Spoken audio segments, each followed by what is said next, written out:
Hello, I'm Ava Francis reporting live once again for Media Ethics. This is my reflection number 4, and I have some of my notes here just so I can cover everything that I want to for this reflection. So jumping in, what's the ethical dilemma at hand? Regarding all of the chapters, I think the main ethical dilemma, even though there's various ones, I think the main one at hand that we're really jumping into this semester and getting into a deep dive is what does media look like in today's age, especially living in the digital age where technology is constantly evolving, and now we have different platforms and systems like AI coming into the conversation.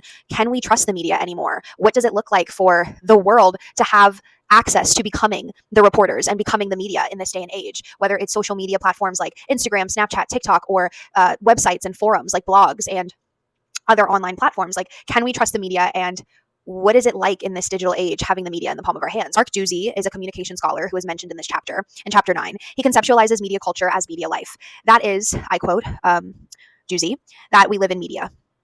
Doozy does elaborate, saying this does not mean life is determined by media. It just suggests that whether we like it or not, every aspect of our lives takes place in media. Really interesting to see that anyone can be the media now and has that power to be the media with or without credentials or being a part of a huge news conglomerate. And I think that's something that brings up the conversation of citizen journalists. The availability of video and photos from a variety of sources ranging from freelancers to amateurs to official sources such as police has caused so much turmoil in the newsroom. And this was stated in Media Ethics and Cases by Patterson and Wilkins. And in this chapter, it kind of talks about how the business is really changing and it's happening rapidly.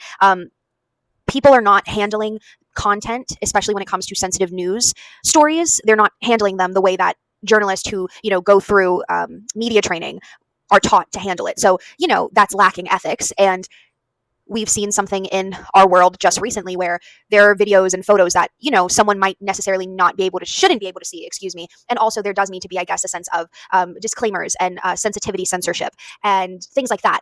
And when you have these, as Patterson and Wilkins refers to them as the citizen journalists, not all of them are going to take these approaches. Not all of them are going to handle these situations with care. So that's a really interesting thing that we're going through as of now. And we see that. We see that day in and day out.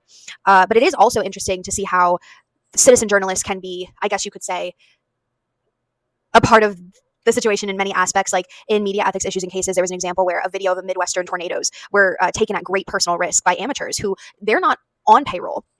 And their efforts are accepted by media outlets, well aware that weather garners the highest ratings during the traditional local television shows. Before the internet, the possibility of open source journalism to thousands of bloggers and videographers, the government could not and did exercise control over the media by denying access to information or battlefields, or by selectivity granting access of leaks to those in favor with administration. So I think it's really interesting how even though these citizen journalists, they don't have the same media training and they might not know how to handle ethics, they do sometimes find themselves in these situations where their content can be beneficial to the journalist and the media outlets. In chapter 8 and chapter 10 of Patterson was kind of like the impact of these haunting images. And this referred to like the Civil War in photography by Matthew Brady and how he had an effect on the word that was not foreseen in the freedom of speech or press clauses in the First Amendment. And this came to the conversation of yellow journalism, which was in the end of the 19th century.